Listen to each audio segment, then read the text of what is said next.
Hello, beautiful people. Welcome. If this is your first time here, welcome back. If you are a returning supporter, I'm here to give you the disclaimers for this here live.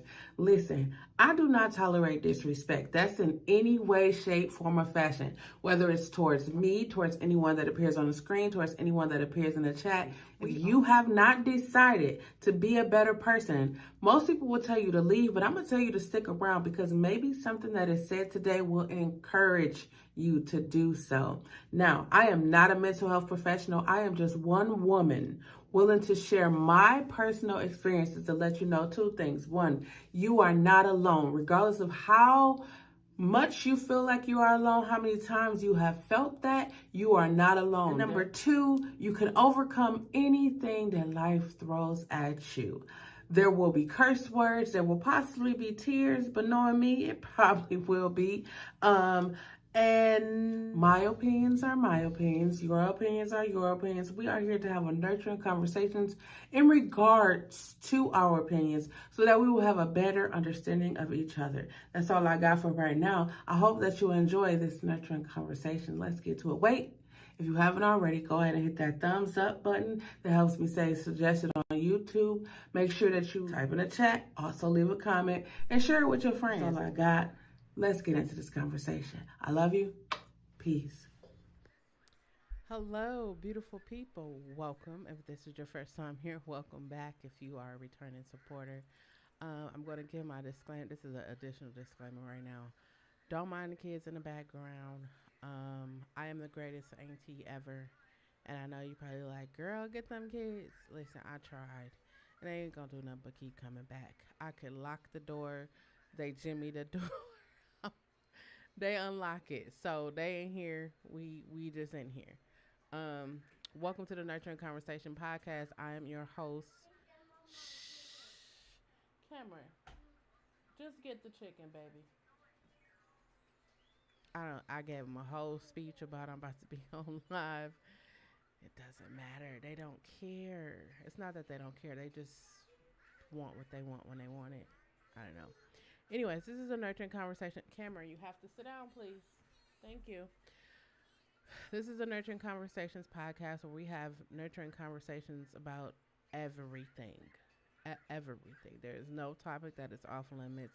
We talk about everything, and I want this to be a safe space where you feel comfortable to come and talk and share and leave it all here. That's really what I want. I want you to no longer have to carry around those burdens, no longer to have to feel like you are the only one, as I said in the disclaimer, because you're not. We all have experiences. Some might not be yours, but we have all had experiences. Um, and tonight we're talking about trauma surviving. I wanted to talk about this. If you've been following me on my YouTube for a while, you already know that I'm on a journey of healing and self discovery. I'm 3 years into the journey of healing and self discovery. And I have come to the point where yesterday I went to pitch, or I did a video pitch for my business, and I went to a networking seminar event that was being hosted, and they had these classes that we can go to, and the class I chose to go to was dealing with trauma. And so I had already, I've gone to therapy, I've gone to EDMR. EDMR is the best therapy for me. I'm not saying that might be for you, but it was the best thing for me. Um, and she started to talk about trauma and surviving. And one of the gentlemen in the class asked the question. He was like, is it really trauma or is it surviving? And I said, it's trauma surviving.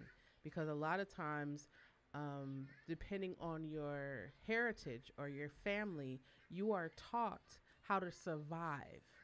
You're taught how to survive. You're taught to get a job. You're taught to get an education. You are taught these are the things that is going to help you be a successful person.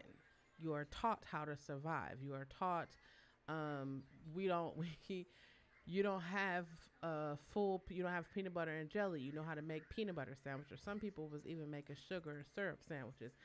I never made them, but I do. My brothers made them. I never made them. My brothers made them because they was always making weird things. But some people, that's all they had to eat. Or a lot of the meals that we were eating, a lot of us, especially during slavery times, a lot of the meals that we were eating were for survival. That's all we had to eat. So I thought, let's talk about trauma surviving, and I want to talk about trauma. I'm going to say right here, I am not a mental health professional. I am just a person who has experienced trauma and can talk about the traumas, or I am in a space right now where I could talk about my traumas without being triggered. And I hope that I don't trigger you as I speak about my traumas. I also hope that you find the courage to release those traumas. Um, I've definitely found it important, since being in the pandemic, to speak more to trauma, or speak more about trauma, to speak more about things that people avoid, like mental illness, or just anything that, like, we should talk about but we don't. Like, we whisper, we'll tell people in a whisper, like, hey, I experienced this. Or some people will make us feel bad about the things that we experience. I want to talk about those things because we were just locked in the house for like a whole year and a half, and some of us still haven't ventured outside as much yet. But I want to talk about it. I want to give you a safe space to let you know that you don't have to deal with those things by yourself. I'm not here to make fun of you. I'm here to let you know, hey, I went through some shit too, like real life shit. And I'm comfortable enough where I've already said it all over YouTube anyways.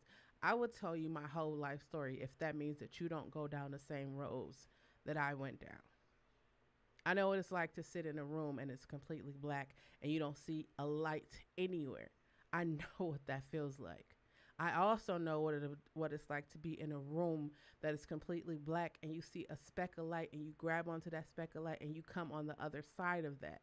I know what that feels like too. I know what it feels like to feel like everything is not okay, and I'm okay with it being not okay. But I know what it feels like to get up from that not okay space and be okay.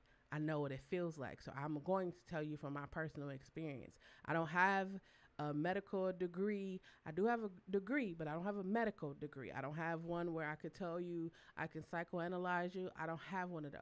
I can tell you from me as being a human being. I could tell you how to survive. I can tell you that that lasts for such a moment and you don't have to stay there. I could tell you that. I'm here to put a dent in the armor of people holding on to shit because they don't know how to let it go, or they want to let it go. Because I don't feel like people want to walk around here carrying burdens for the rest of their life. And like I said in the disclaimer, it's my opinion that it's a burden because I feel like it is a burden. I'll tell you, for me, it felt like a burden to carry around every year of my life, the traumatic situations that happened to me in my youth, in my teens, in my adult years. I felt like it was a burden. And when I got ready to turn 40, I had started going to therapy like my end of my 20s. My 30s, I spent time in EDMR therapy, but it was the decision that go to therapy that definitely helped me. I grew up in a church, or a religion where I heard multiple times, you don't go to therapy because some people going to put stuff in your head and the devil, and it was so many different things. So it's like, okay, who am I going to talk to? What do I do? So I found other ways to cope. I'm shopping, I'm drinking, I'm doing all kinds of things, not realizing that that was me trying to find ways to give myself a break from carrying around everything. For me trying to find ways to say, hey, I don't want to carry this for 20 minutes, an hour, 3 days, whatever it was. I don't want to carry this. I just want to put it down. But when I got ready to turn 40, I said, I am tired. You ever heard somebody say, oh, when you get tired, you'll stop that? My mother used to say that all the time. She used to say it all the time. When you get tired, you will stop. I was so tired. I was sitting here. I'm like, y'all see this vision board right there? I have 7 ways to make passive income on this vision board. And I know that I can do it. A lot of them I've already begun the work and they are starting to, flourish.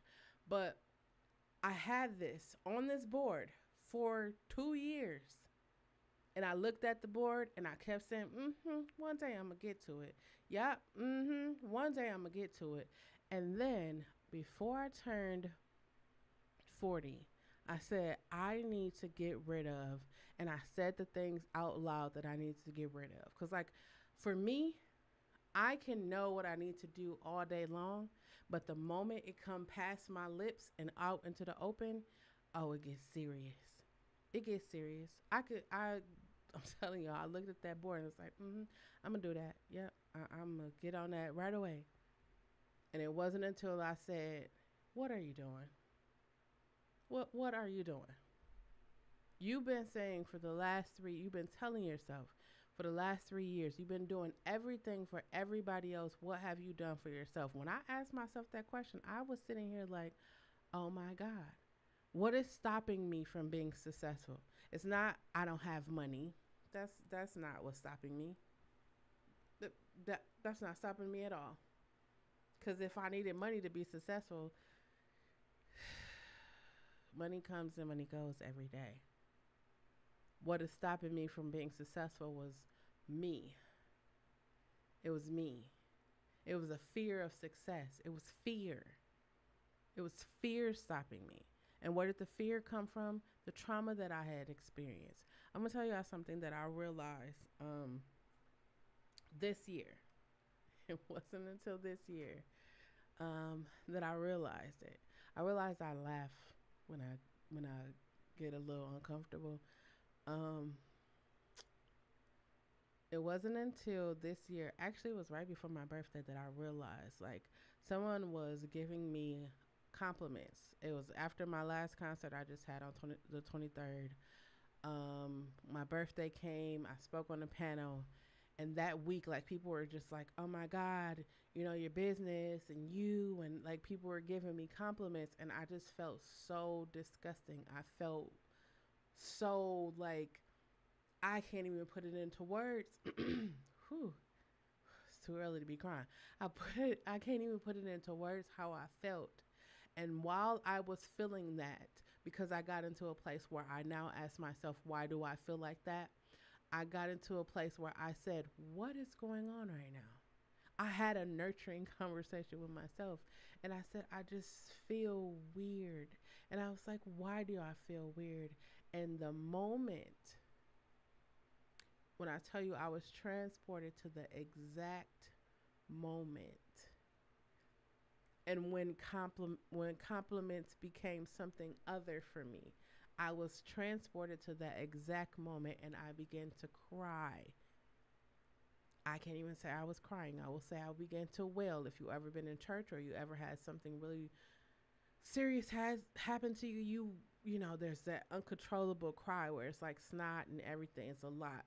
So I began to say, oh my God, all of my life, all of it, because it was just until June 2023, all of my life I haven't been able to accept a compliment because the person who took my innocence from me gave me a compliment. For me, in my brain, that's how it registered. That's how it started. So whenever someone would give me a compliment, I just felt disgusting. I felt all of those emotions that I felt way back in the days.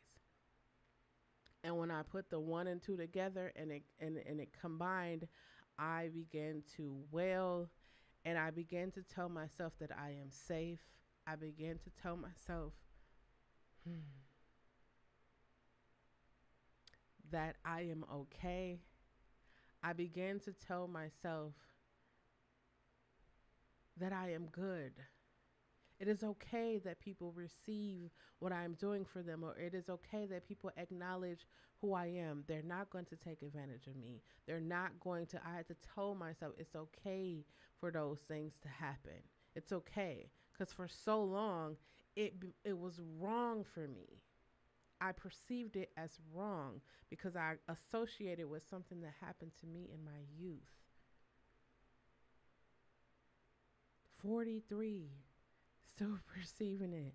And that's why in 2020 I said I'm going on this journey because I gotta let it go. I don't want to carry around nothing. I want to be so free where if I don't want to get out of bed, I just don't have to get out of bed. That's how free I want to be. I want to be. You ever go to make a decision and there's like, it feels like a weight on your chest, and then you have like this thing in your head, you going back and forth. Like, I wanted to start this podcast, right, a long time ago. I wanted to do it a long time ago. And I was just like, who gonna listen to me? Why would they listen to me? I started telling myself all of the reasons why people shouldn't listen to me. Like, I went down the whole list. Like, there was a whole list. I couldn't even believe it, but there was a whole list of why. And then when I turned the corner and started doing the work, when I say the work, some people call it shadow work. Some people call it like listening to yourself or asking yourself the tough questions. When I started doing that, I started to realize that I was keeping myself from being great. I was keeping myself from being successful. Just me. I know you probably like, no, no, I'm telling you who it was. It was me. It was me. The moment I said, you know what, I'm going to score a documentary, I literally said, I had never scored a documentary before, right? But I literally said, and I said, fear will no longer stop me from doing anything. Anything I wanted to do, I am going to do it. I'm going to do it scared. That's what I said. Because most times they say, don't, if you're scared, don't do it. Oh, I've been operating in the spirit of fear. In the spirit of fear. And it's that spirit of fear that helped me overcome the fear that I had. It was a spirit of fear that helped me overcome when they called and said, hey, could you score this documentary? And I was in my mind like, yes, I can do it. Yes, I can. Because sometimes what we have to do is so much noise around us, and we are paying attention to the noise. We think it's the noise around us, but it's actually the noise up in here. So much shit happened to you, and now you just telling yourself. So many people told you that you ain't shit. Now you telling yourself that you ain't shit. That's where we have to go into ourselves and say, listen, that's why I be saying, y'all hear me say I'm the greatest auntie ever. I am. I believe that. I started believing things about myself. I said I could score a documentary. If somebody called me today, right now, I could score a documentary. And no sooner than I said that, someone called. I had met the lady 7 years before she called me. 7 years. So you know how you meet people and they was like, yeah, I'm doing a documentary. And, you know, when I get to the end part of it where I need the music, whatever, I'm going to call you. 7 years went past. 7. I counted them because I was like, yeah, one day. I kept saying one day somebody going to call me and I'm going to score a documentary.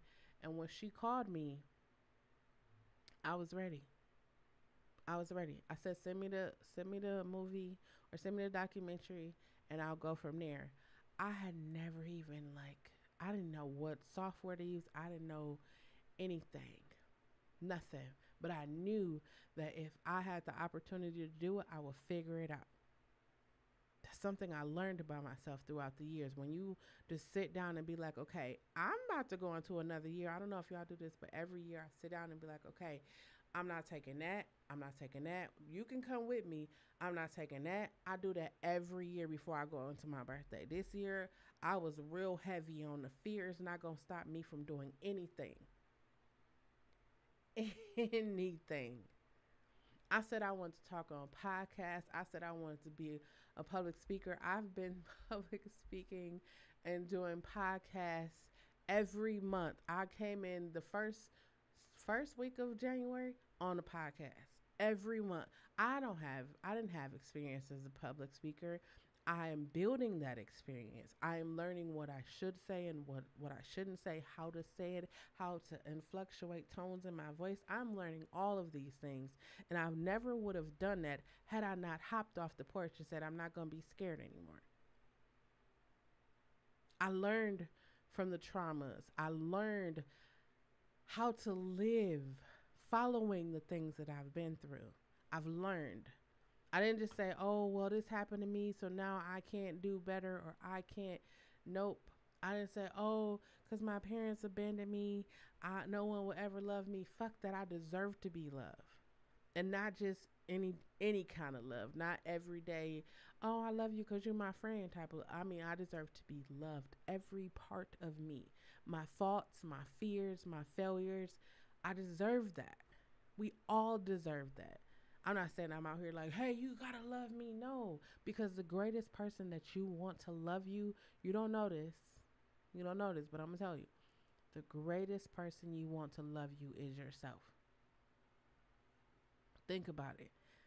If you love yourself more than you love anything else, there is nothing, no one, anyone outside of you can tell you about you. Ah, you trying to start a trucking business? You don't know nothing about trucking. They don't know what you know. You've been wanting to, you've been little rolling around the little big dump trucks, right? It's like, yeah, one day I'm gonna drive one of these. When you were little, and then you always in the back of your mind say, yeah, I'm gonna drive trucks. I'm gonna get my CDLs. I'm gonna own a fleet of Mack trucks. Yeah, you probably said that a couple of times. And then life happened to you. You go to jail. You lose family members. You lose hope. You don't graduate. You don't do the things that you had hoped to do. And then it's like, well, I got to go into survival mode. I got to get this job so I can have this money, so I can pay this rent. Chelle, you saying that we shouldn't? What I'm saying is we go into survival mode. I've been living. I've been real life living these last 2 years. And I say I've been living because I have the weight that I was carrying, the weight of abandonment, the weight of rejection, the weight of people pleasing. I let all of those things go. I don't got time for that anymore. I'm trying to travel the world. I'm trying to help artists get their money. I'm trying to see things. I'm trying to explore. I can't explore carrying around baggage. You ever heard the song by Erykah Badu that say bag lady and then she lists all the bags? You ever get ready to go in a relationship and people be like, you got baggage? Those things are real. We were in a class and the lady said, when you are younger, if you are a child and you don't receive affection, you don't receive a hug, your parent don't tell you how smart or beautiful you are, you automatically begin to look for those things. It's a part of our nature. I was sitting there, it's like, I could see that. I could see. I said to myself, my parents didn't love me, but I'm going to make sure that everyone around me love me. They're going to smile when they think about me. They're going to be happy. Like that was my thing. Cause I didn't want to have that feeling. Like I remember the previous relationship I was in. I was like, you know what my biggest thing is? Rejection. So can you imagine what it's like when you tell somebody what your biggest thing is and then they turn around and reject you? I was real life on a journey. I'm still am, but I was real life like, okay, something got to change. Like why do I allow shit to happen? Why? Why do I accept the bare minimum from people but give them everything I got? Why? She said, sometimes people become adults and they just forget about the parts or forget about things that happen in their life because they feel like they're adults now and it didn't affect them. And I was like, oh, I know that one all too well. Oh, I know that all too well. And that's why I said, I want to start a podcast, but I want to start my podcast and talk about all of the shit that people won't talk about. Molestation, insecurities, trauma, generational curses. I want to talk about everything because we talk about these things. We laugh and kiki with our friends. We talk about it. But the reality of it is when we're not around anybody and all these lights is off and we're not on the internet, we're crying because we are hurting. We are hurting because we don't have um, ways to release. We don't have ways to release. We get us a friend. We feel like our friend is cool, and we tell them a little something. We all be testing people. We all test people. I test people all the time. We tell them a little something to see how long it's gonna get around, how long it's gonna before it get back to you.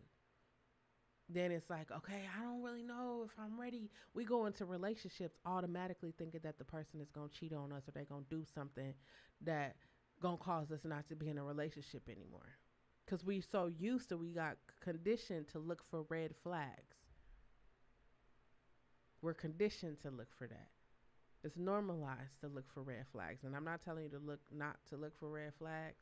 I am saying at the same time you're looking for red flags, pay attention to the things that are happening. Sometimes we be so blinded by people are actually loving us, they whining and dining us, they paying attention that we start to overlook the things that we should be focusing on. We haven't been in a relationship for 2 years. I've been single out here. I'm ready for God. Send me a husband. Send me a wife. And then the first person that come along to make us feel good, we ready to give them everything.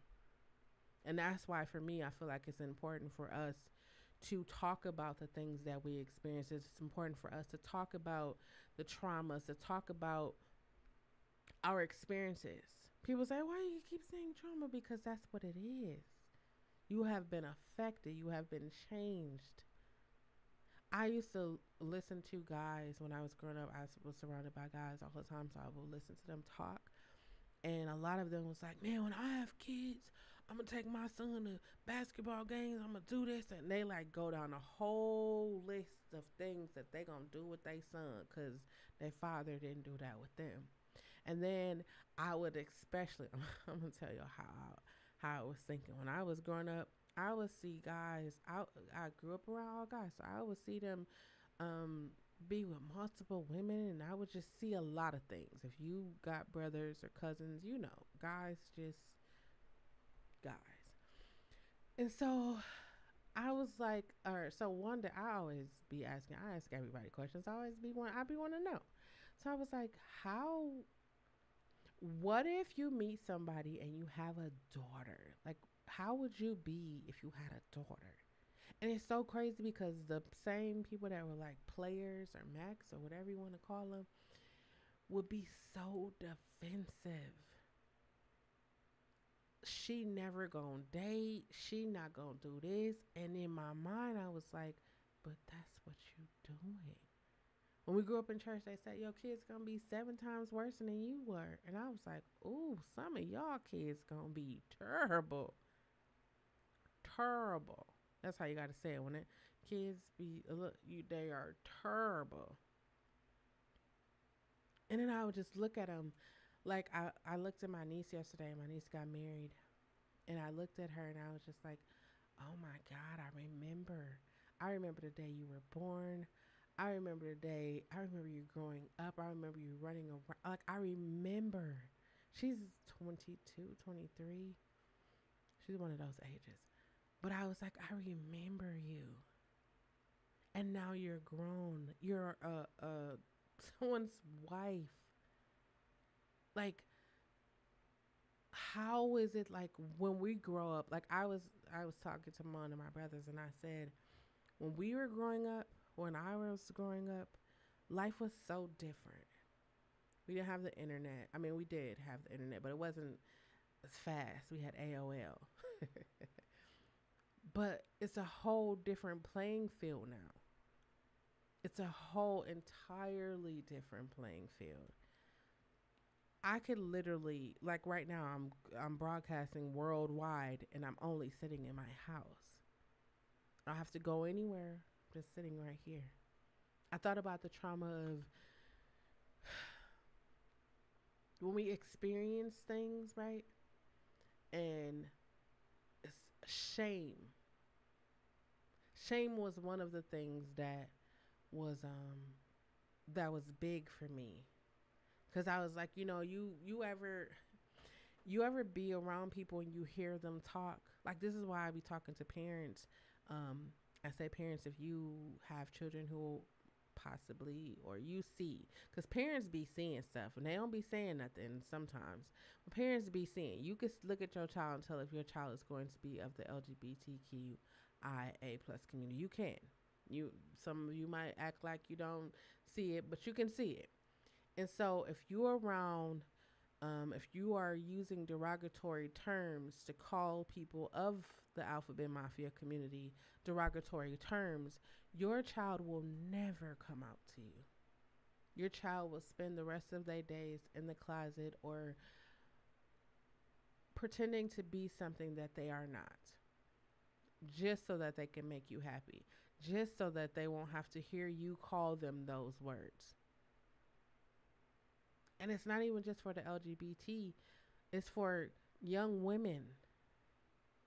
I remember I was growing up in church and they used to say people were fast because they wore stocking. Like they would make up all kinds of stuff. They said you have to wear long skirts because men will look at your calves and they would be enticed. And I was like, well, why do I have to wear a skirt? Because they don't know how to control themselves.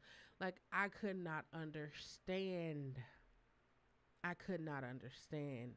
I started to think about the traumas that I experienced in religion and how religion was used as a tool to control.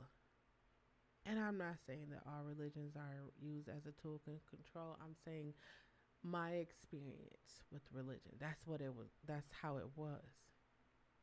So when I tell people my religious beliefs now, I don't have any. But when I talk to them about, what I believe in or how I choose to live my life, people look at me and it's like, but that you can't do that because you gotta. And I was just like, let's talk about it. You ever have a conversation with somebody who believe opposite of what you believe, and instead of them having an open mind to listen to what you're saying or understand why you believe that, they are so quick to spit rhetoric that they've heard multiple times but have never picked up the book to read? Sometimes I don't even tell people that I grew up in church, that I know the Bible from Genesis to Revelation. I don't even say any of that.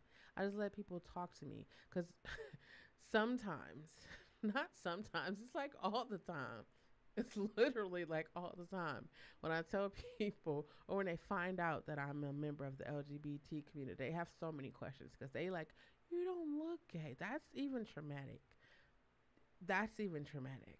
Because for me, it was like, what do you mean? What do you mean I don't look gay? I remember when people like around me started putting one and two together, and they was like, wait a minute, you gay? And then they think about when we were like hanging out, or I spent the night at their house or something, and they would think back in their mind, was like, wait, why you never came on to me or nothing? I've been around you. I know. I don't know. I being at the wedding yesterday, I just thought about so many experiences and so many things that happened in my life. And now I'm in a place where I feel like I was running from those things.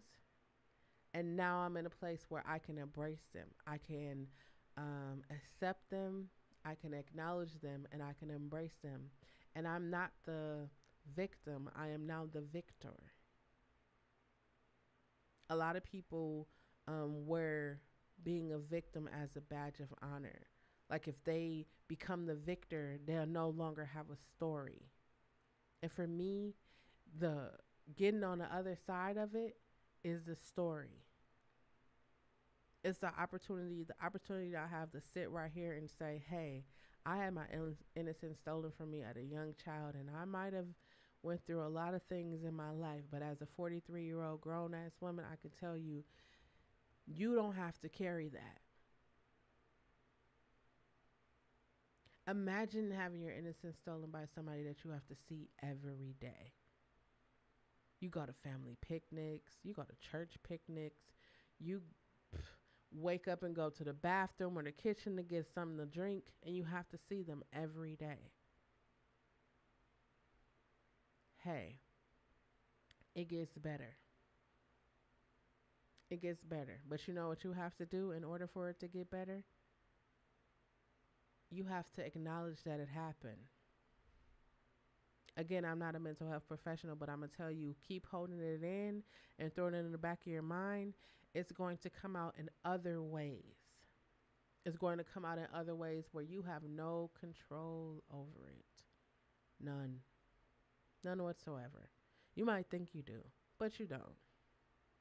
And I'm telling you this as somebody who have went through a lot. A lot. I wanted to talk about this subject. I want to talk about all the subjects because I feel like we need to have a more inviting, a more warm, a more community place where we could feel love, we can feel support, we can feel wanted, we can feel just that we are like people actually care, like somebody actually will listen to us. You ever had, man, I wish somebody would listen to me. You ever said that out loud before? And then you surrounded by people. You got friends, you got best friends, you got girlfriends, you got guy friends, you got all these people around you, but you still in a room. They say you in a room full of people, but you still alone. You don't have to feel like that. You have survived a global fucking pandemic for 3 years. Still presently right now surviving it. I want to encourage you to say, hey, enough is enough. It's time for me to live my best life. I was talking to my mom who turned 62 on Friday, and I looked at her and I was like, I don't know how she do it. I I would hear people when they were growing up was like, I don't want to be like my mother. I don't want to do it. And I would look at my mother and be like, I want to be like my mom. Her resilience, the way she took care of people, the way she made ways out of no way. That's how I know, like, when I started to sit down and actually look at my life and understand. I said the other day that I was privileged, and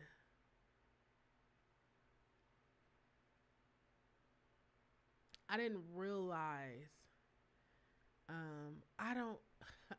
I guess when I was growing up, I thought everybody's life.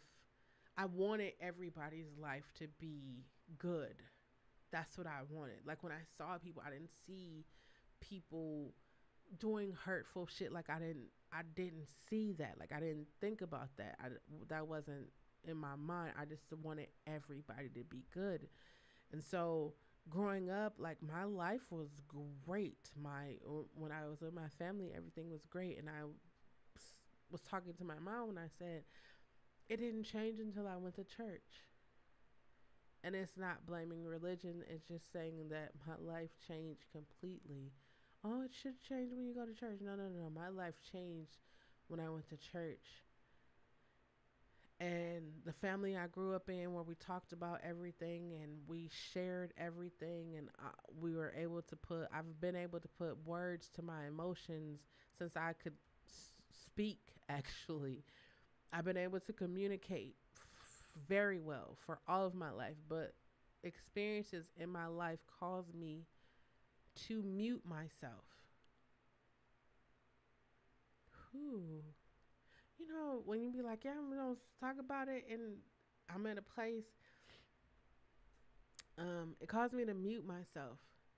And in June, as I was getting ready to cross into 43, I just began to realize, like, I wouldn't talk because I was ashamed that if people find out what happened to me, they'll like use it against me. And then there was this thing that I learned. I'm gonna share with y'all that I learned. If you tell people who you are, anything that they say, anything that you say can and will be used against you, right? But when you tell them, it takes their power away because you're the one who tells them.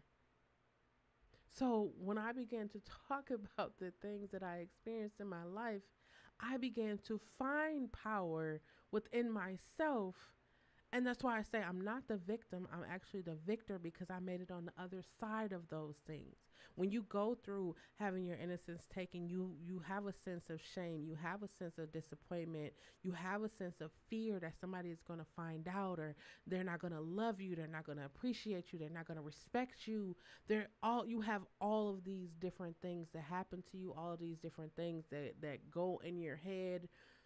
You've been in a marriage and now you got a divorce, and I was like, who am I going to marry? Am I going to get married again? Do I want to go down that road again? You were in a relationship for like 15, 5, 10, however long years, and then you break up and it's like, okay, the normal thing to do is get into another relationship.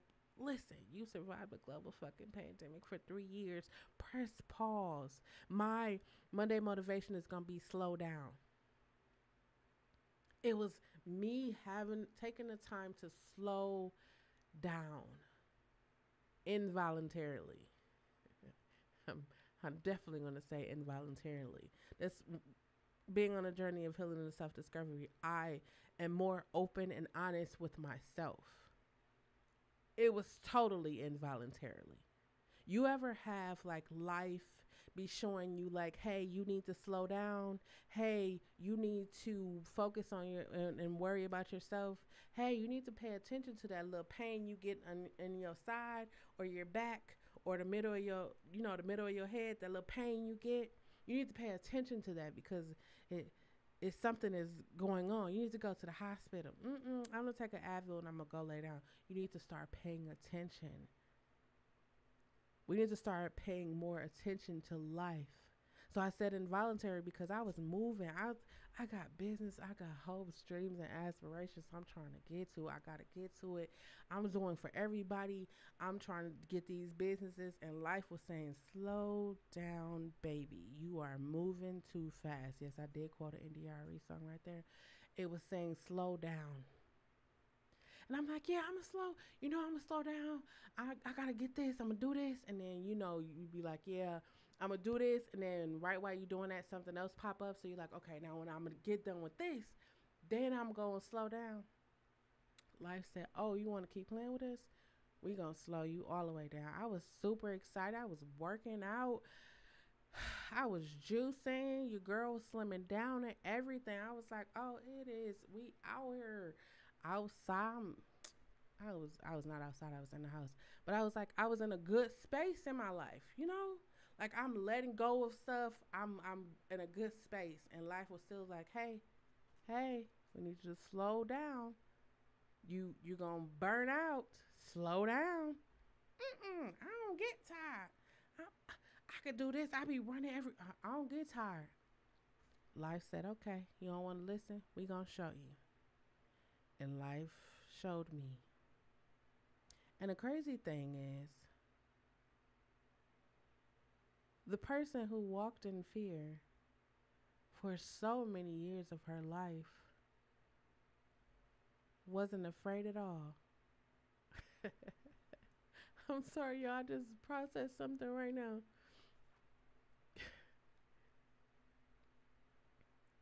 I literally just processed this. I'm sorry, y'all. My entire life I was walking in fear.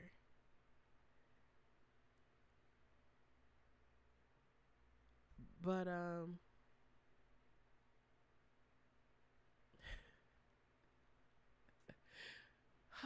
man. Life. I'm sorry, y'all. My entire life I was walking in fear. And last February, I'm gonna tell you a story. If you already heard it, it's okay. You can hear it again.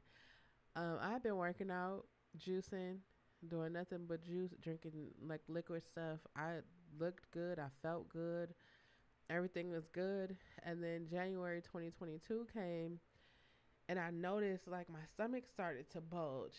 And I'm like, when you haven't, you've been slim thick. Should I say slim thick? When you've been slim thick, you know when your body starts to change, right? And so I'm like, yeah, people was like, are you okay? I'm like, yeah, I'm just bloated. So, a couple of minutes ago when I said your body be telling you something, you should be listening to it. Trust me, by the end of this story, you going to listen. Um, I'm telling people, oh, yeah, I'm just bloated. I never been bloated before in my life. But that was just my thing. I was like, yeah, I'm just bloated. That's it. I be drinking juice. Girl, I be drinking juices all the time. Sometimes maybe, you know. And it wasn't until I fell down 5 stairs. I didn't fall down the whole flight of stairs, just 5. And I only hit 2. Like, only hit 2. That's not funny. I fell down 5, but I only hit 2 stairs. And so I was like, you know what? I'm feeling a little discomfort right now, but I'm going to chill. I'm going to chill. Mind you, I didn't say, but my mom had just suffered a major stroke. So 2022, whew,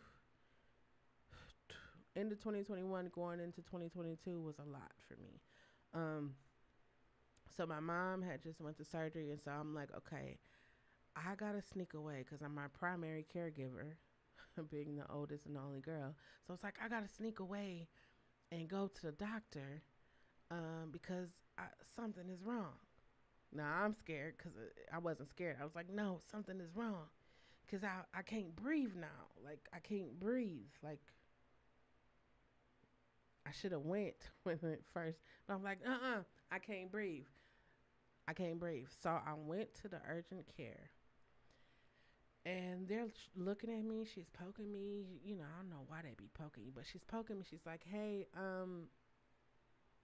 are you? I don't mean to be rude or anything, but are you pregnant?" I said, "Mm." She said, "Are you sure?" I said, "Honey, there's no way." And she's like, "Okay, um, yeah, I need you to go over to the emergency room." And I was like, "Wait, this went from like." I was like, okay, cool, cause y'all gonna tell me I just fell down the stairs. I hit like my tailbone and like my back. So I was like, oh, they just gonna tell me I got a little bruising. We know we ain't doctors, but we be sitting in the hospital. We diagnose ourselves, right? So I was like, yeah. She said, no, I'm gonna need you to go over to the emergency room and get a CAT scan. And I was like, oh shoot, now this gonna take longer because I had just told my mother I was gonna go somewhere. I was probably said I was going to a networking event or something, and she know that would take a couple of hours. So I called my little brother. I said, I'm going to the emergency room. Do not tell our mother. I just wanted somebody else to know. So, in the event, I get to the emergency room. I go get a CAT scan. These people tell me that I am hemorrhaging. I have been hemorrhaging. And I said, I know what hemorrhaging is. But when it's like a shock, it's like, what is that? I said, wait, what? So they telling me what it is, and I'm like, okay, so when can I go home? I wasn't thinking about the seriousness of it. I was thinking about my mother who was at home who needed me to take care of her. But y'all remember, life was trying to tell me. Life tapped me on my shoulder. It thumped me upside my head. It kicked me in my back. It was trying to tell me, but I wasn't listening. I wasn't listening. I was hearing it, but I wasn't listening. And so they were like, oh no, you can't go home because you have a mass growing on the inside of you. And I said, what? I just fell down the stairs. I just hit my back and that's all I did. I'm trying to explain to these people who have looked at the whole imaging thing and can see all this. They got test results and everything because that wasn't the shocker. This is the shocker right here. They said. And we got to tell you this because you're hemorrhaging, and we drew some blood work. We got your blood work back, and your cancer antigens are high. And she's like, the normal rate is 0.7 to 37.9 or 37.95, something like that. And she's like, yours are 279.5. So we have to put you into cancer protocol or cancer something. And I heard cancer. Now that wasn't the first time I heard cancer, but something about this time when I heard cancer, like there was breast cancer, ovarian cancer. I'll tell y'all about that later on my YouTube.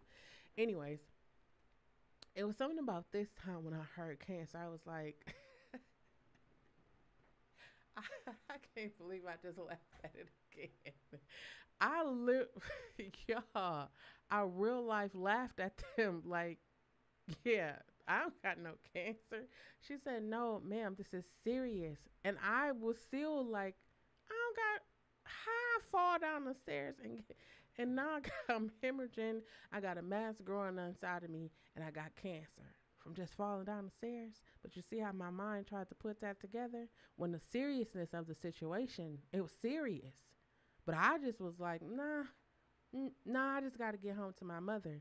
So I did, technically, I ended up saying, they were like, we need to rush you to another hospital. They talking about, we can take you in the ambulance. I was like, nah, I drive myself. That lady said, ma'am, I know you're not going to drive yourself. Could you just stay here until we can stop the hemorrhaging? And I was like, sure, but I got to figure this out because y'all done told me about cancer. And I'm going to tell you how serious it was because they sent me to the cancer center here where I live. The cancer center.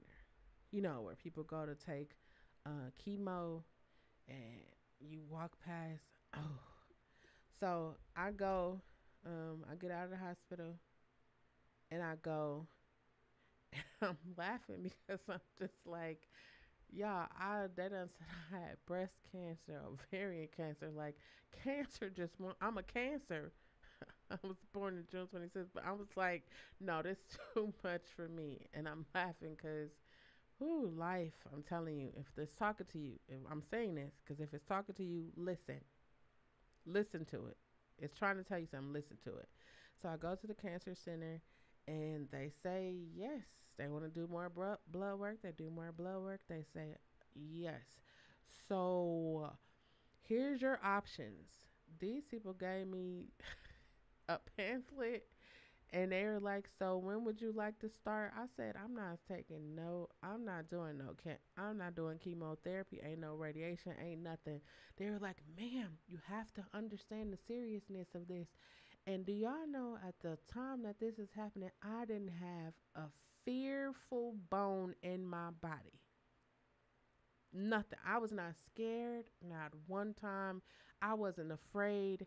I tell you this, I felt like I had the strength to do everything. It was at that moment, it was like, oh, fuck this. I'm starting this podcast. I'm doing this YouTube. I'm doing every fucking thing.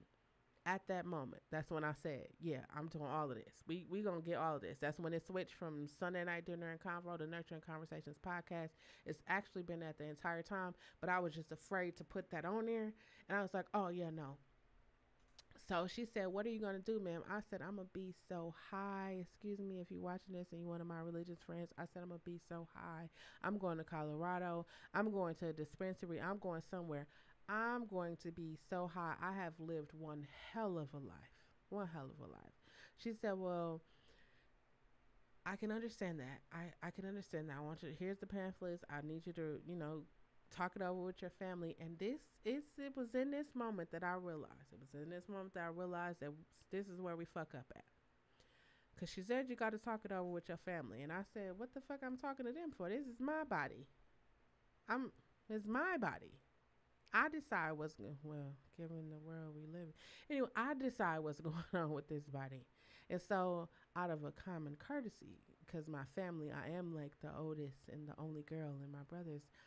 So I was like, holy shit, how do I got to tell them I got a mass growing on the inside of me. I got to tell them I was in the emergency room first. And then I got to tell them that I got cancer. So now all of these things are going on in my head. And not one time did I think about me. I was just thinking about them. And they're going to be sad. And all of this shit just started to like weigh on me at one time. And I said, no. It's a no. I called my family. We had a meeting. And I was like, hey, listen. Yeah, I have a mass growing on the inside of me. I was at the emergency room for 2 days where I was at the hospital for 2 days because they couldn't get me from to stop hemorrhaging, and um, they want me to do chemotherapy for cancer. Quiet. It was so quiet. It was so quiet. And then all I heard was, "So you gonna do the chemo, right?" And I was like, "Hmm." I kind of figured you guys are going to say that, but here, I'm going to tell you the exact same speech that I'm giving everybody. This is my speech for the rest of my life, especially after having one surgery. I am going to be so high. I don't smoke right now. I don't eat edibles. I don't do any of those things, but that's how I'm going to. If if if it's my time to go, that's how I want to go. Yep, high. Just weed, only marijuana. That let me clarify that. Just that. This is just that. Nothing more, nothing less. No, just that. That was what I said. I'm going to live my best life, and that was it. And so me and my family had a discussion, and I said it was in that moment that I realized how strong people who are diagnosed or people who have to make the decision, because they tell you when you go to do chemotherapy, they tell you you gonna lose your hair. I was like, shit, I done cut my hair off multiple times. I ain't worried about losing my hair. I'm like, well, what does it do to you? And they're telling me all the shit that it do to you. And I was like, people make the decision to put that in their body so that they can fight, so they can spend more time with their loved ones. And here I am, just like, hey, I lived a good life, y'all. We gonna go out. This is what we gonna do. And I was just, I cried at that moment because I was just like, those are some of anybody who has, anybody who knows anybody who has dealt with cancer, those people are incredibly strong. And that's not to say that I'm weak, but I'm saying it takes a strong person to say, I'm going to put something in my body that can kill me, but I'm going to fight. And I'm not saying that I wasn't gonna fight, because I was gonna fight. I just was over doctors. I was over all of that, given as many doctors and stuff I've seen all my life. I was just over it. I'm tired of being poked. I'm tired of being prodded. I'm just over it. Like, whatever gonna happen is just gonna happen. And so they're like, okay, we got past the cancer part. We didn't get past it. I just was like, yeah, okay, cool. And then we started talking about the mass, and they were like, the mass is grown. We have to do another ultrasound or whatever those things are. MRI. I had so many freaking tests. And so they was like, oh my God, the mass has grown larger and it has shifted all of your internal organs to the left side, and we need to get it out. And I was like, what? Ma'am, you just told me can y'all just give me like 24 hours? Can you just give me 24 hours before I have to make another decision about? So then I had to tell my family I had to have a surgery, and it just wasn't any regular surgery. It was a level 1 trauma surgery. And if you hear me keep saying level 1 trauma surgery, because I'm currently processing the surgeries. And so after I told my family, we talked about it. You got to go through all these different, you got to go back because they got to monitor things and make sure, you got to give blood, you got to do all of this work. And this was 2023. This is how I came into 2022. And so I thought on it for a couple of days. I called my strong friends. You got to get you some strong friends. I call my strong friends, my friends that I know who truly love me, but nothing rattles them. And that's not like they don't move they don't have emotions. They are emotional people, but they're like solid in their emotions. Like, you could call somebody and somebody gonna be hysterical and they gonna be freaking out, and then that like energy transfers to you. I called my strong friends and I told them what was going on, and I was like, I have to have a surgery. And I'm not scared. I'm not scared at all. I'm actually like, I guess I just accepted it. Like, hey, whatever happened is going to happen. I mean, I can't stop it. And so March 18th, 2022, I went into surgery at 6 a.m. Oh, I'm skipping out on the part. I'm skipping out on the part because I don't think I was ready to talk about it, but I'm ready to talk about it now. So on the last visit, they said they monitored it. They said it has grown exponentially, that word. And they said it is now entangled in all of your woman parts. And if you know where I'm going with this, you already know I do not have kids.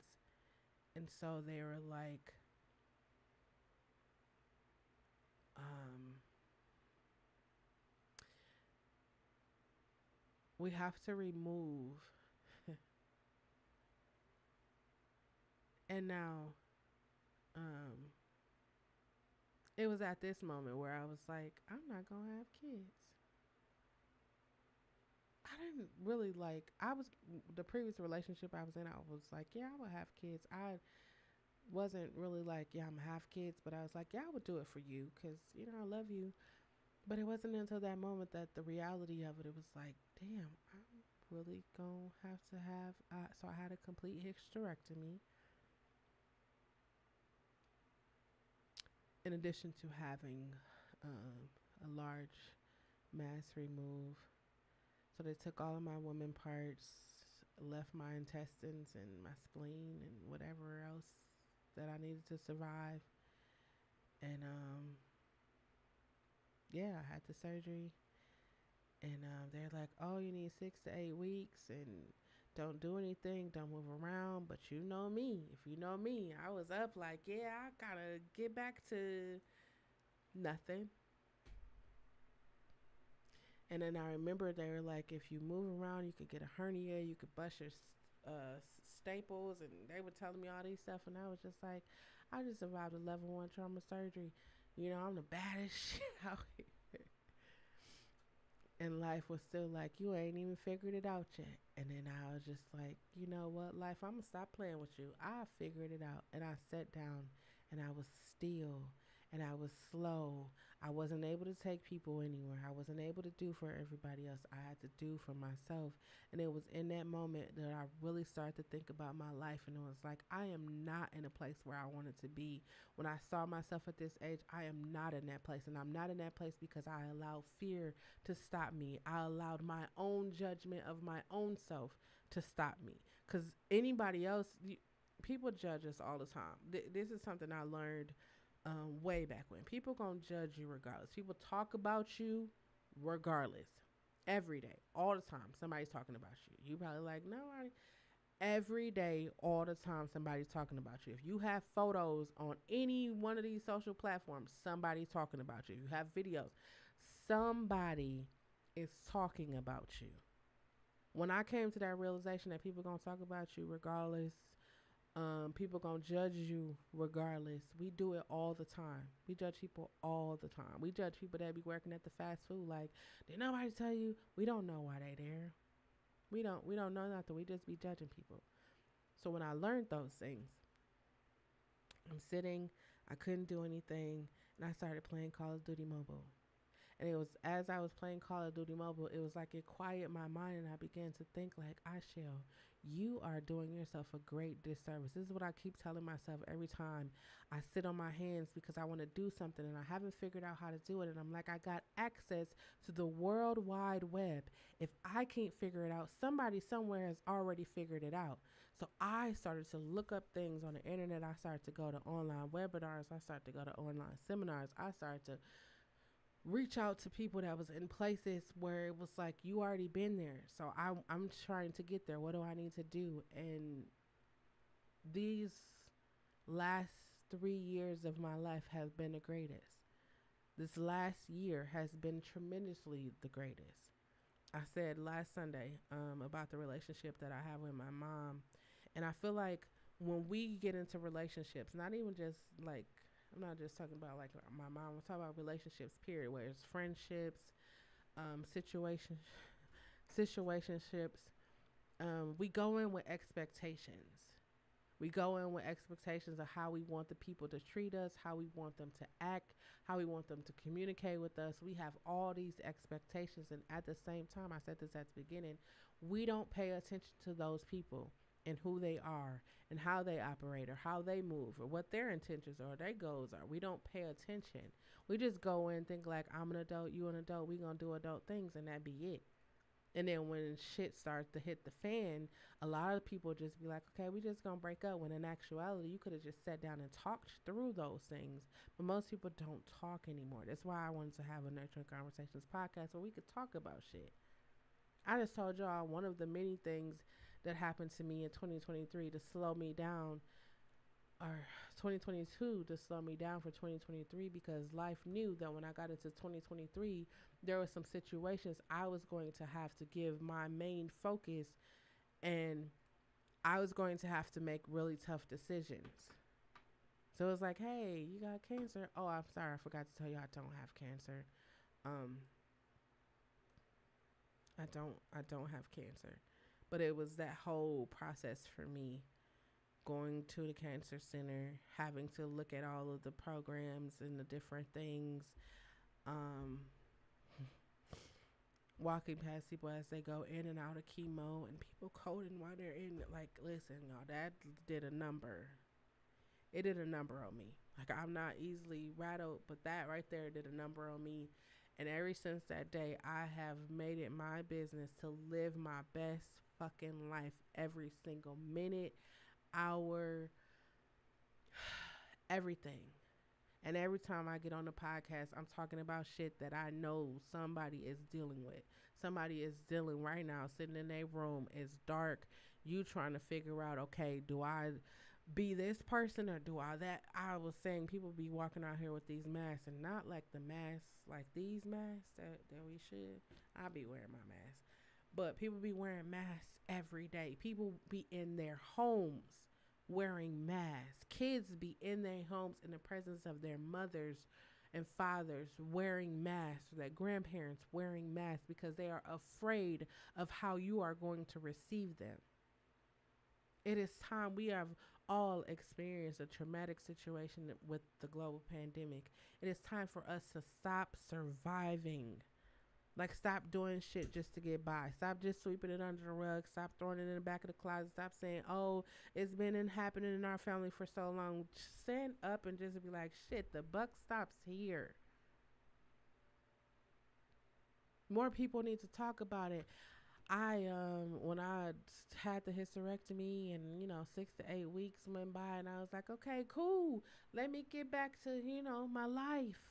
Let me try to, go home. And I tried to do stairs, and I almost died. And I was like, oh my God, y'all said 6 to 8 weeks. And so what I did was I found a group. It wasn't a little group, it was a big group. I found a group on Facebook, and they were saying how some people, they say it takes anywhere from 2 to 4 years. And like, those people were telling me their experiences, and I was like, holy shit. I am so grateful for this community, because it was in this community that I realized the shit that I was experiencing was real life things that was happening. My feelings, like, I can't even put it into words, but the things that I was experiencing was real life things that happened. They weren't telling me about that. They didn't tell me about any of that. They didn't tell me about it. It was so much stuff they didn't tell me about. And they was like, our main focus was to make sure that we get everything out, and that you were alive. I was getting ready to go, and I'm gonna tell y'all, I didn't have any. It's so crazy. Like, it's so crazy that I think about it. My whole entire life I was afraid, and I went into a level 1 trauma surgery not afraid. Not at all. Not one time was I, I'm gonna die. Like, not one time. I was in there like, oh, I'm gonna see y'all on the other side. But if I don't, I love y'all. I mean, y'all know I love y'all. And I told myself after the surgery, like, I'm not processing it right now. I'm just gonna be right now. I'm just gonna be. I called when I made it out of it. I called my strong people, and I was like, thank y'all, because y'all, y'all kept me. I didn't tell everybody. I didn't tell everybody. And I am so grateful for my community because they didn't tell everybody. And I appreciate that. And I appreciate my nurses. I had this one black lady for my nurse, and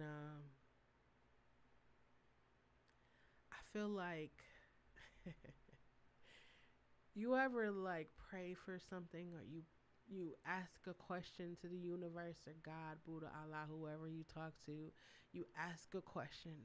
And I felt like my night nurse that came in answered every question that I whispered in the air. She answered every one of them. She said, you know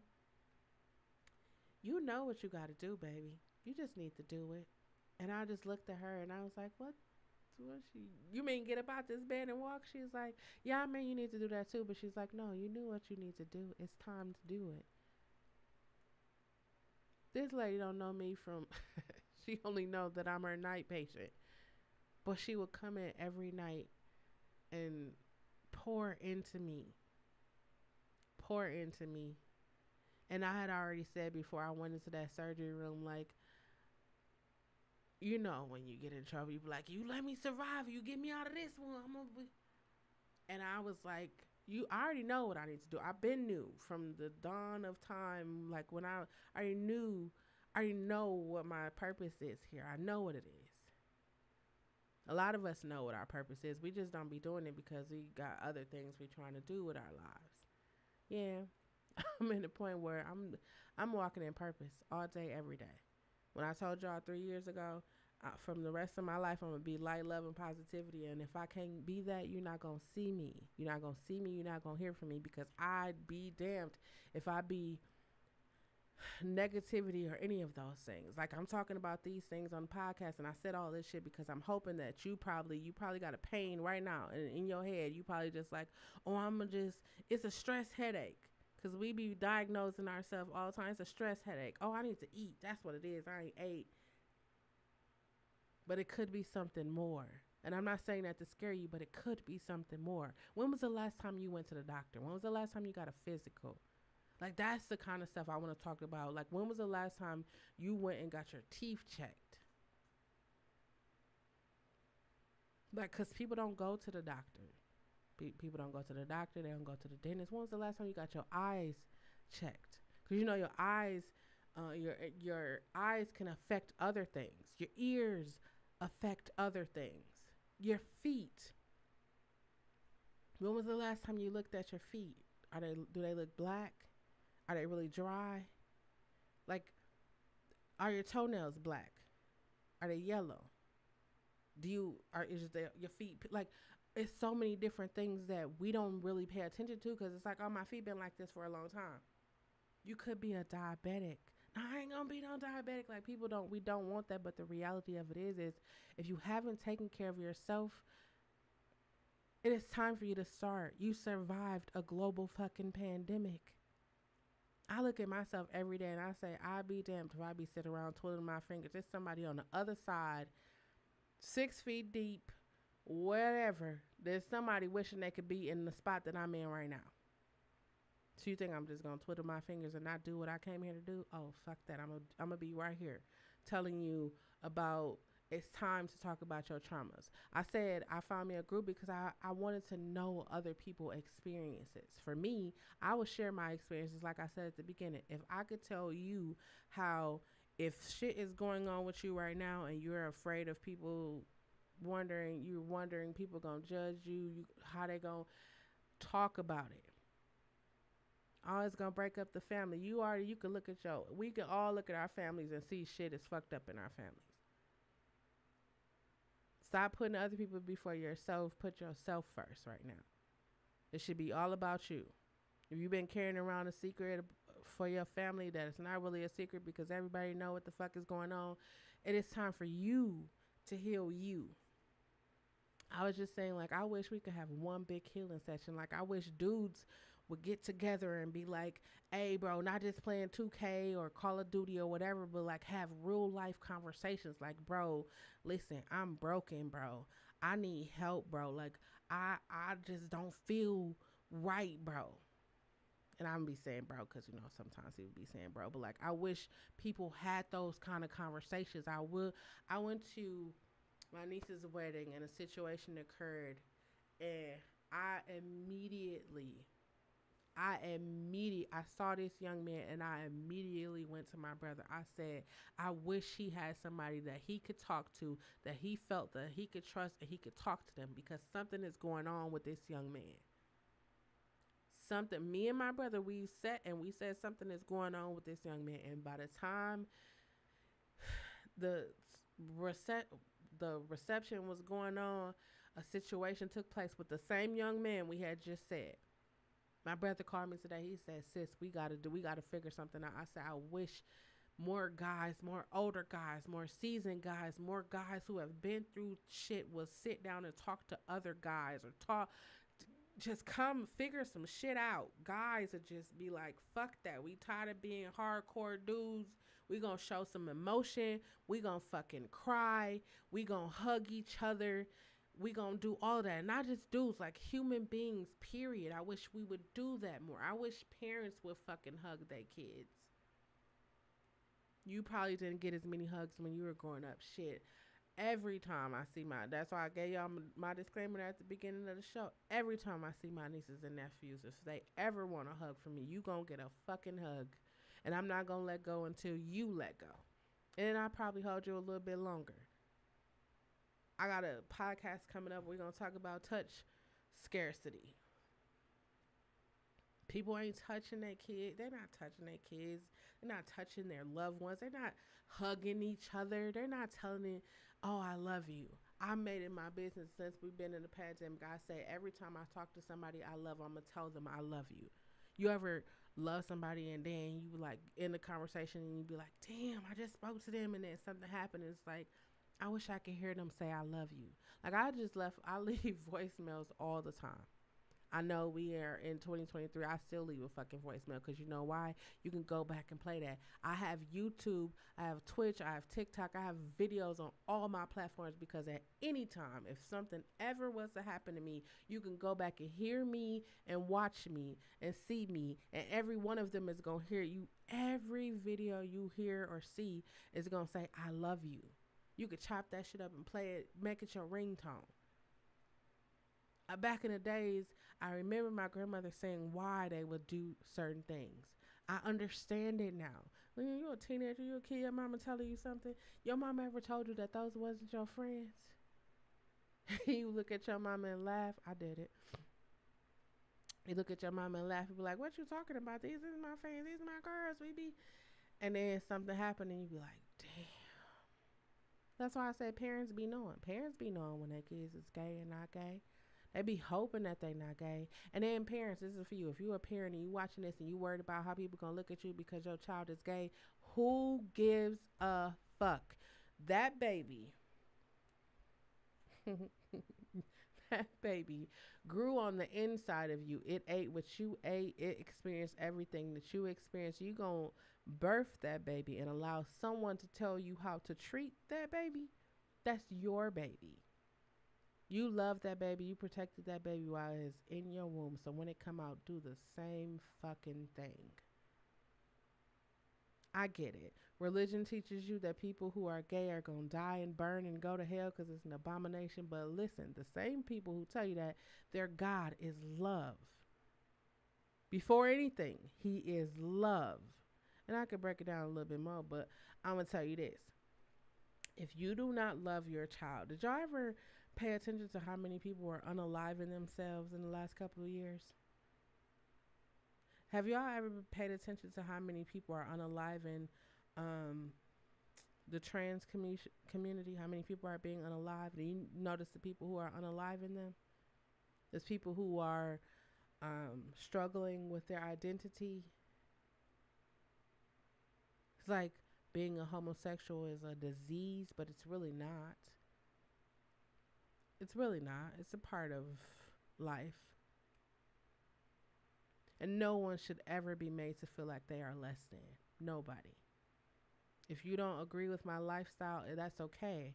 You don't have to. I'm not saying you have to put rainbow flags on all of your shit. I'm just saying be respectful. I don't be out here telling you, "Oh,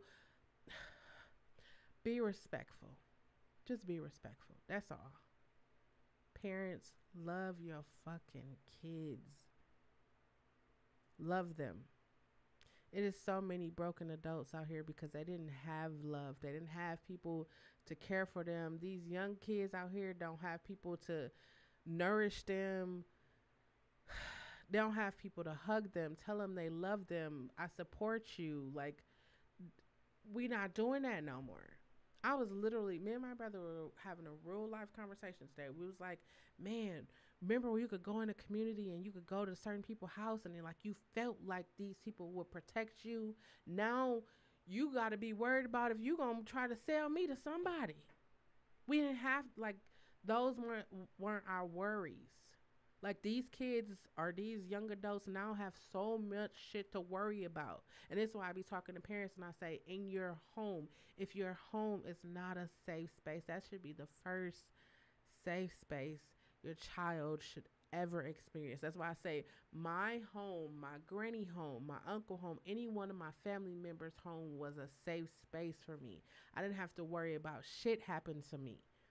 Well, I had to probably have to go to bed early, or I couldn't eat my dessert before my dinner. I mean, that was like my worries. But I understand that people come from environments that wasn't that. That's why I said I was privileged, and I probably shouldn't put the word privilege there, but I come from an environment where we were able to put words to our emotions. There's so many adults walking around who can't even say, I am angry. My 3-year-old needs to know how to say, I am angry. Why are you angry, baby? Because TT won't let me see her iPad. If TT lets you see her iPad, would you sit down and listen? Yes, I will. Okay, here's my iPad. It's so many adults are walking around here. You hurt my feelings, but instead of saying you hurt my feelings, they'll rather not talk to you or call you a bitch or go spread all your stuff that you told them in private all over social media. Because we don't know how to express ourselves. I wanted to talk about trauma surviving because that is part of expressing ourselves, encouraging more people to understand and support each other as we are going through things. Y'all remember 3 years ago, we was all in arms. Hey, let's, hey, if you going out, don't go to our mama house because, we were all for that. 3 years ago, when the world was like shut down and we couldn't go out anywhere, we were all for that. When people was killing us, we want to be all lovey-dovey, brother and sister. Let's hold arms. But every fucking day we should be like that. We should care about the people around us every day. Not just when it's convenient, not just when, every day. I say that like our real life be caring. Before I used to be scrolling on social media, I can't scroll. I can't scroll because sometimes I be seeing people that be going through stuff, and before I know, I be done inbox them. And hey, if you ever want to talk, because for me, talking works. It's just me, talking works.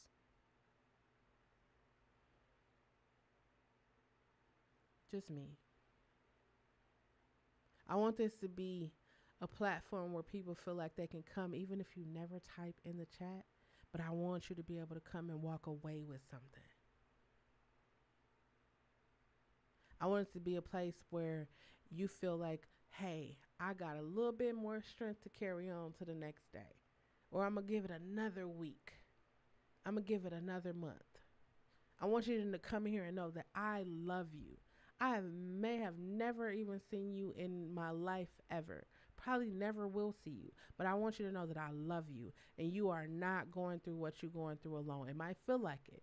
We always have that. I'm going through this alone. It's billions of people on this earth.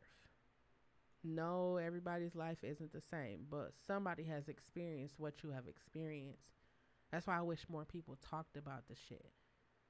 That's like when I went to talk to my parents and understood where they were when I came into this world. It made so much fucking sense for me.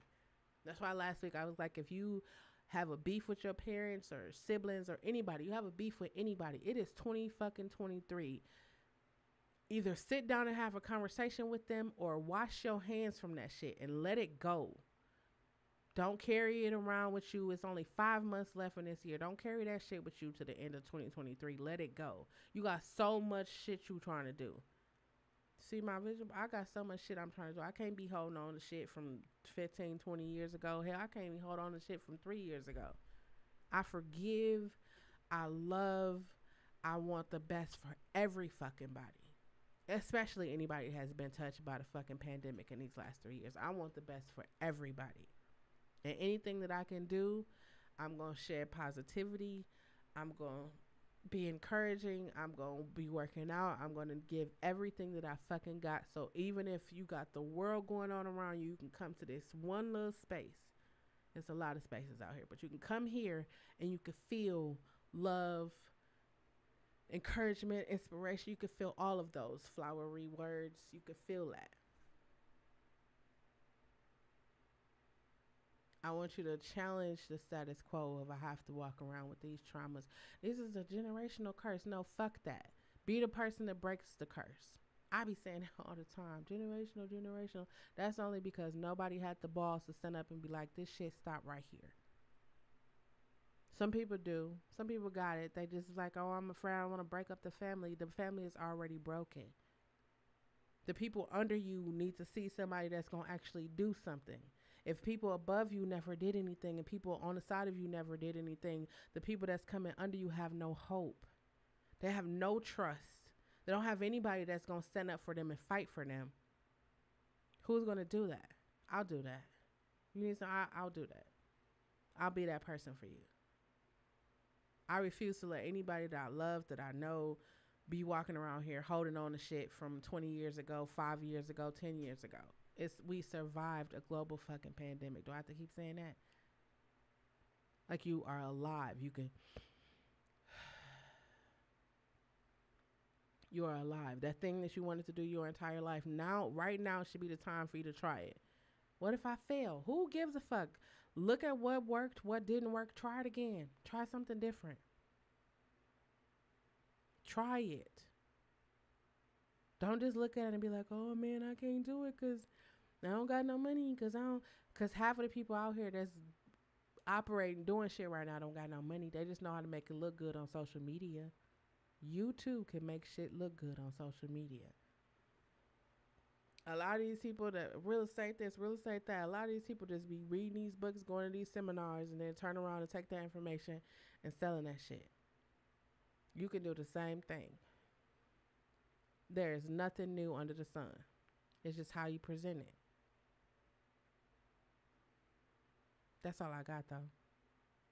I want to encourage you to let you know that you can survive trauma. And not only can you survive it, you can live after it, live through it, and share your story with somebody else. You see somebody going down the same road you went down, you're going to let them go down there. You know up there it's a brick wall and they speeding. You going to let them keep going? You ain't going to say nothing? Or you want to, didn't nobody say nothing to me type people? Nobody told me. Nah, fuck that. We survived a global fucking pandemic. I'm going to share every fucking thing I can share. If we start talking about the traumas and the shit that we are experiencing in life, we can foster a community of people that actually fucking care. Remember when people cared? Remember when people actually valued what you had to say? People actually cared. I remember that. I don't think we're too far from that. I want to lay a foundation for you to build your journey of healing and self-discovery. Because I feel like right now everybody should be doing that. Like if you're a parent and you like, oh, I feel like I could talk to, it's so many people, I be hearing people all the time like, man, I got so much jewels, I can drop so many gems. And I was like, start a podcast. Oh no, everybody doing a podcast. Everybody's like, I don't give a fuck. I got 2 podcasts. I don't care who doing what. I'm going to say what I need to say and hopefully, somebody hear it. I ain't trying to get 50, 11 people to hear it, but if somebody hear it and somebody, anybody feel inspired, encouraged, uplifted, motivated to continue on with their life, I've done my job.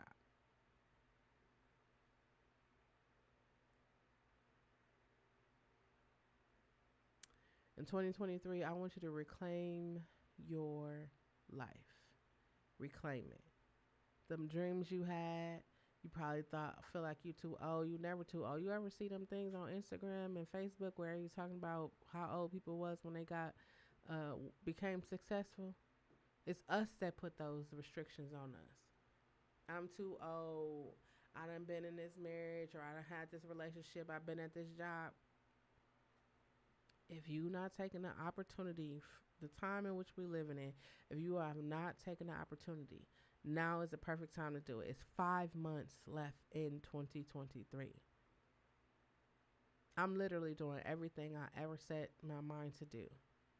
Everything. And I'm super excited because the last 3 years, I have asked it. Well, I said the last 2 years, I have asked a lot of stuff. Well, 2020, 2021, I have asked a lot of stuff. And I was successful. I was successful in the things that I have asked. So I said to myself in 2022, as I was healing, I said, if I was successful halfway doing shit, imagine if I gave my time and attention to it fully, how successful I can be. So that's what 2023 is. 2023 going to 2024, I'm laying foundation because the rest of my life is going to be great. It is great. It's already great. And not only am I surviving trauma, I'm living on the other side of it because it never goes away. That's the thing. Like, it never goes away, but once you accept it, acknowledge it, once you acknowledge it, accept it, and then determine what you're going to do after that, you can live. So, to wrap this up, I got 5 tips to encourage you to move past trauma and to fucking live. Number 1, acknowledge and validate your feelings. Apply words to your feelings. How are you feeling? Are you upset? Are you sad? Are you angry? Are you happy? Are you afraid? Are you confused? Acknowledge them and acknowledge where that feeling, why that feeling comes up. And go to therapy. That's going to lead me into number 2. Build a support network. Build a support system that has strong people in it. And I don't just mean physically strong. I mean strong people, mentally, emotionally. Join support groups online. People who have been where you are trying to go can help you get to where they are, or to that journey where you're trying to go. Number 3, practice self-care and mindfulness. It helps to reduce trauma. Every morning I have meditations. Tonight I'm going to start doing my night meditation. So I'll have morning meditation and night meditation. And next week, or this coming week, I'm going to share with you guys my guided meditations. I'm not a professional, like that's not like I have degrees or anything, but that's just something that I feel has worked for me. It has worked for me, and I figure, like I said, I'm sharing every resource I have so that you could be mindful and embark on your journey of healing and self-discovery. Number 4 is seek professional help.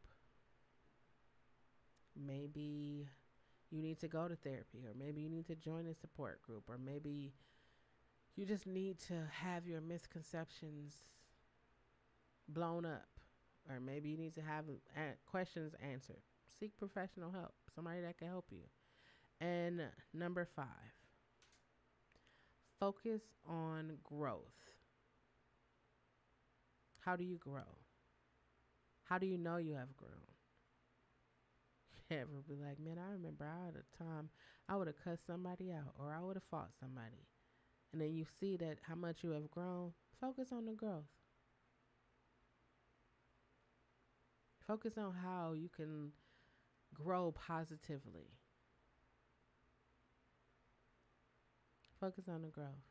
Those have been my 5 tips. I'm going to say it one more time. 5 tips to encourage moving past trauma and to fucking live. I'm gonna put this in my community tab on. I'm putting my community tab on YouTube, but I'm gonna make a reel about it on my Instagram and my TikTok. Y'all see it. Number one, acknowledge and validate your feelings. Number two, build a support network. Number three, practice self care and mindfulness. Four, seek professional help. And number five, focus on growth. That's all I got. Remember that it is important for you to use your words. I'm going to say that again. Use your words. Sometimes we feel like people are our family members, they're our cousin, our friends, our guys, our boo, our bays, and they've been around us for a long time, so they already know who we are and what we think. But the reality of it is no one knows unless you open your mouth and say, this is how I'm feeling, this is what's going on with me. Nobody will know. Nobody will know.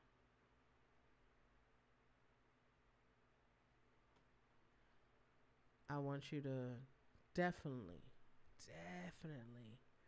know these things. I want you to love yourself. This includes your faults, your fears, and your failures. You love yourself when you got that job, that guy, the girl, the money, you got them clothes, everybody patting you on your back, telling you how good you look, how good you smell. You love yourself. You feel like you really doing something, right? But it is when you make a mistake, it is when you fall or when you're not at your best that you should give yourself the greatest love. Know yourself. At this very moment, you know who you are, what you want, how you want to accomplish those things. Be that person. No more mask. I mean, except for the mask we wear on our face, but no more mask. Trust yourself. And I say trust because sometimes we don't. Your first mind ever told you don't get in that car, and you was like, I'm gonna get in this car, this is my friend, and then it was an accident or something, you'd be like, damn, I should have followed my first mind. Trust yourself. That's the hairs that's sitting up on the back of your neck. You ever been in the situation and they did that? That's like some spider sense type. Trust the hairs that's sitting on the back of your neck, goosebumps, feeling you get in the pit of your stomach, that loud or that small voice. Trust it because it will not lead you wrong. Most importantly, just be yourself. Why? Because you need you, I need you, this great big old world needs you. I'm going to say this again as I get ready to wrap it up. You have survived a global fucking pandemic. When I say global, I mean everybody from the Queen of England to everybody. Everybody has had the same experience of a global fucking pandemic as you have. Everybody has. Anybody that cannot love, respect, or appreciate you for being authentically you, the you were born, the you are before you pick up your phone and go on social media, or before you put on the clothes and go outside, that you should show up as that you every fucking day. And if nobody love, respect, or appreciate you for being that, they don't need to be in your space. You have survived. It is time for you to fucking live. It's time for you to understand and learn boundaries and set them and send 10 toes down on them. 10 toes down on them. If you haven't been paying attention to the news, you most definitely should. We have things like aliens, wildfires. We have train derailments, submarines. We have people disappearing. Pay attention to the news. Whether it's political, financial, social, economical, local, worldwide, national. Pay attention to the news. If you haven't got your toiletries, non-perishable food items, water, disinfectant, get you some. Y'all remember 3 years ago how it was? You don't ever want to be caught lacking again. Go ahead and get you some. Make sure you set some cash money and some coins to the side. And if you are engaging in adult activities, whether that's intercourse or oral, poly, whatever it is. Because despite being in a global fucking pandemic for 3 years, the STD rates are rising. Houston, especially in your area, there's a syphilis outbreak. I was talking to my mom. I said, am I the only one that noticed that, like, we got, like, there's so many different things that are being out now, like is out. And I was like, how crazy is it that they was talking about the Tuskegee Airmen and the syphilis thing, and then they say like me and my mom was like literally watching like a documentary or something about it, and then it was like, it's a syphilis outbreak in Houston, and me and my mom was like, wait, what? They just said it's a who, what in Houston? Yeah, it's a syphilis outbreak, and me and my mom first thing we said Tuskegee, and B was like, what's in Tuskegee? I said, Google it. They infected them people just to see, just to experiment and see the effects of it. Y'all better pay attention to the news. And wrap it up. And I say that because we don't think about how our decisions affect everyone around us. I learned in the thing I went to earlier, I'm wrapping it up, dealing with trauma. I learned that she said people who diagnose people, whatever, like they were all in the groups. They said, of course, it was predominantly white men that's making up all this shit. Anyways, but she said they starting to factor in DNA. So you know how people would say, "Oh, it's in their genes, it's in their bloodline." She said the decisions that you make right now, the decisions that you make, the things you say, the things you do. She said you are adding to your bloodline, and I said, "Oh my God, I could see that." So I said that's why when I talk to my nieces and nephew, I tell them they could be whatever the fuck they want to be. I take them to meetings with me because I want them to see that they can do that. You can do that. You can have whatever it is that you work hard to do. You can have that. Put your mind to it, you can have it. Put the work behind it, you can have it. You can have it. You can have it. That's all I got. If you are on YouTube, feel free to hit that like button.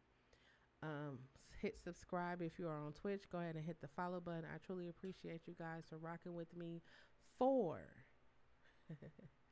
for 2 hours, 1 hour. I started at 7. 1 hour and 2 hours.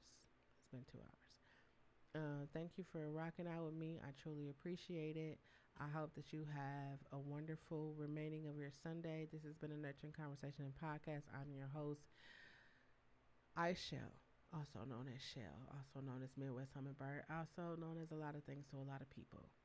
I hope that I said something that inspires you or encourages you to live your best life, not only just this week, but for the next 5 months and the rest of your life.